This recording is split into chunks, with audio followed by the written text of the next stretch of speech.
Hi everybody, in this video we're going to give my 2021 KX250 a complete cosmetic makeover. I have a brand new set of Uppbeat plastics, a custom seat cover by Moto Seat, along with a custom set of graphics created by Split Designs.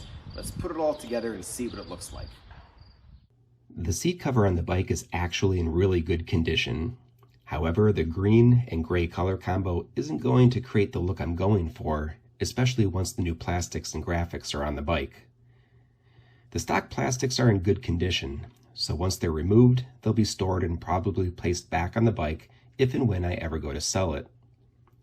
As much as I like the new graphics I picked out, I realize they might not be to everyone's taste. When selling a bike, it's always best if you could show it with the original plastics and graphics. Removing the seat is a simple task of removing the two seat bolts near the rear of the seat.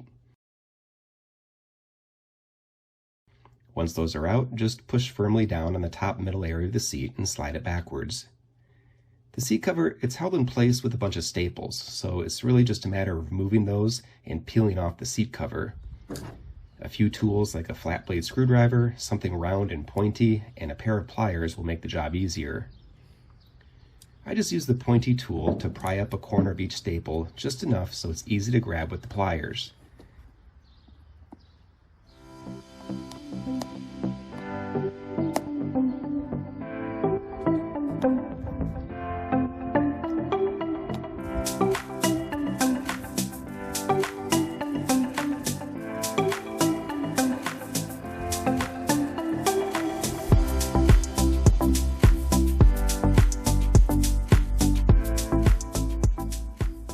The new seat cover will be stapled on using a staple gun and staples. 8mm staples are about the right size. Longer staples could poke through the bottom of the seat. Take time to make sure the new cover is centered on the seat foam. Now this cover, it has a pocket in the front that wraps around the front area of the seat, making it a bit easier to position. Mainly, I just want to make sure the top green part of the seat is centered along the top of the seat foam. Once it looks good, I put a staple on the left and right side near the middle just to keep things together.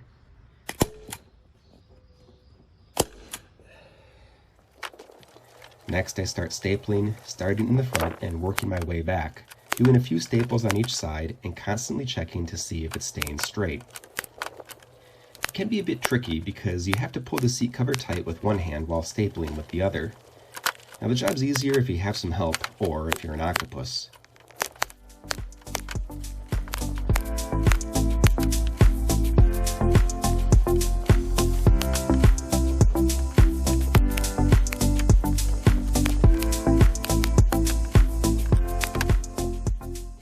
After stapling everything, I noticed there were a few waves in the seat near the back, but I was able to eliminate those by pulling the cover a bit more tight and adding a few more staples. You'll want a lot of staples. Place them about 1 centimeter apart all the way around the seat.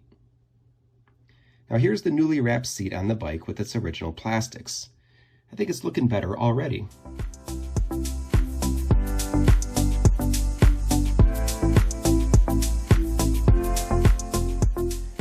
Next, I removed all the original plastics.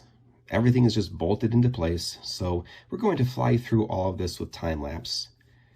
Be sure to keep the bolts organized because some are longer than others and you'll want to make sure everything gets back in the right spot.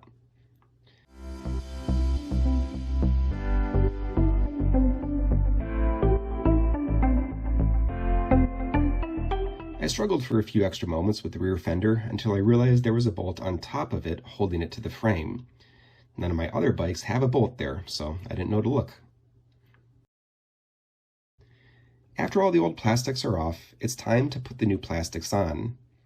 The fork guards and front fender require a few metal bushings before you bolt them up to the bike. These bushings should be included in the Uppbeat kits. There's also some heat shield tape for the right side of the number plate. When attaching the new plastics, do the front and rear fenders first, followed by everything else.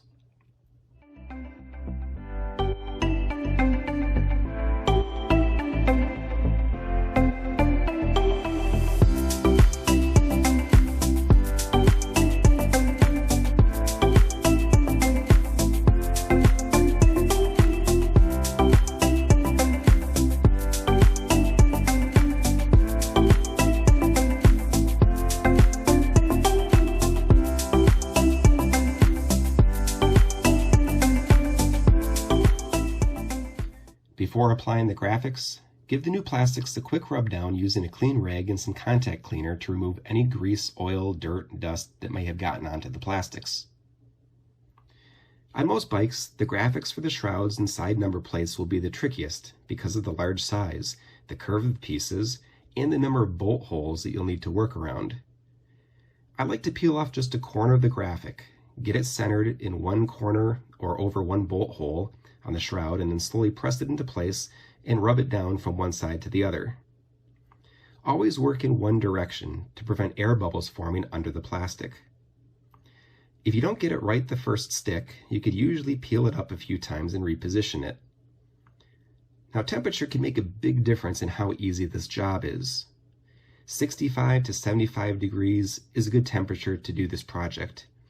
If it's colder, it's hard to get the graphics to curve and stretch the way you need them. And if it's too hot, the graphics stretch too easy and you could deform them. If you have an area with a lot of curves or deep recesses, you could use a heat gun to soften the graphics up so that they work into place in those tricky spots a little bit easier. It's also a good idea to go over all the graphics with a heat gun after they're in place and rub them into place better. This helps the adhesive stick better. Just don't get too close with the heat gun or else you'll start to melt stuff.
So here it is with the new seat cover, plastics, and graphics. I think it looks pretty good. Let me know what you think in the comments below. Thanks for watching, everybody.